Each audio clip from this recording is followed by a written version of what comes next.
Assalamualaikum dan selamat pagi semua. Selamat bertemu kembali dalam sesi PDPR Mata Pelajaran Bahasa Melayu. Pada hari ini, kita akan belajar tentang menulis idea tersurat. Kamu boleh buka buku teks muka surat 46 dan buku aktiviti muka surat 50. Semua sudah bersedia? Mari kita mulakan bersama-sama. Sebelum kita lihat buku teks, cikgu nak tanya, adakah kamu tahu apakah yang dimaksudkan dengan idea tersurat? Idea tersurat ialah maklumat yang telah ditulis ataupun tertulis dalam petikan. Mari kita baca buku teks bersama-sama. Membaca. Makanan kesukaan Rizal. Rizal suka makan nasi, roti, ayam dan ikan. Makanan ini berkhasiat dan penting untuk membesar. Makanan ini memberikan tenaga. Buah dan sayur mempunyai banyak vitamin. Rizal makan sayur dan buah pada setiap hari. Dia suka makan tembikai dan lobak merah. Makanan ringan pula tidak baik untuk kesihatan. Rizal tidak gemar makan makanan ringan. Dia tidak makan gula-gula, keropok dan minuman bergas.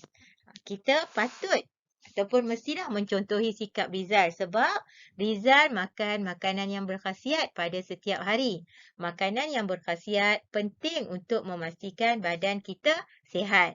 Sekarang, mari kita menyatakan idea tersurat yang terdapat dalam petikan teks di atas.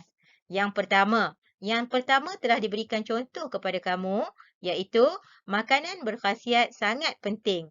Idea tersurat yang kedua ialah buah-buahan dan sayur-sayuran mempunyai apakah yang tertulis ataupun tersurat di dalam petikan? Yang mana? Okey, bagus. Yang ni. Buah-buahan dan sayur mempunyai banyak vitamin. Okey, nombor 2 kamu boleh lengkapkan ayatnya. Buah-buahan dan sayur-sayuran mempunyai apa? Mempunyai ni. Banyak vitamin. Seterusnya, nombor 3. Makanan ringan. Okay. Yang mana dalam petikan tertulis makanan ringan? Yang ni, dah tersurat tu. Makanan ringan pula tidak baik untuk kesihatan. Ya. Nombor 3, kita cuma perlu sambungkan ayat sahaja. Makanan ringan tidak baik untuk kesihatan. Yang ni. Okay. Tidak baik untuk kesihatan.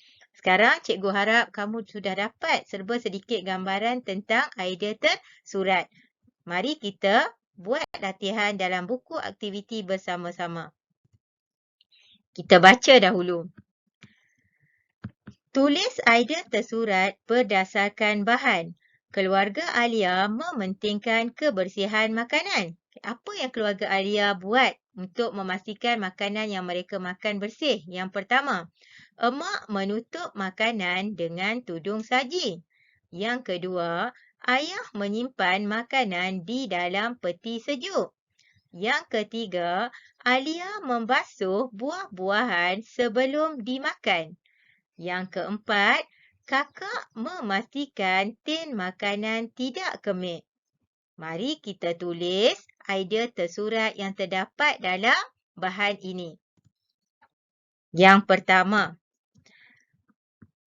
emak menutup makanan dengan tudung saji.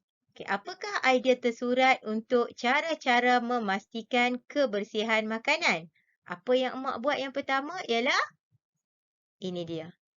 Menutup makanan dengan tudung saji. Idea tersurat yang kedua. Ayah menyimpan makanan di dalam peti sejuk. Okay, apakah idea tersurat tentang cara-cara memastikan makanan sentiasa bersih? Yang kedua ialah ini. Menyimpan makanan di dalam peti sejuk. Seterusnya yang ketiga. Alia membasuh buah-buahan sebelum dimakan. Apakah idea tersurat? Yang ketiga ialah ini. Membasuh buah-buahan sebelum dimakan. Seterusnya, idea tersurat yang keempat. Kakak memastikan tin makanan tidak kemik. Adakah kamu tahu apakah idea tersuratnya? Yang keempat, cikgu nak kamu tulis sendiri.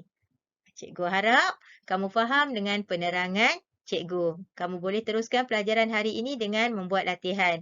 Boleh hantar kepada cikgu untuk disemak. Sekian, terima kasih.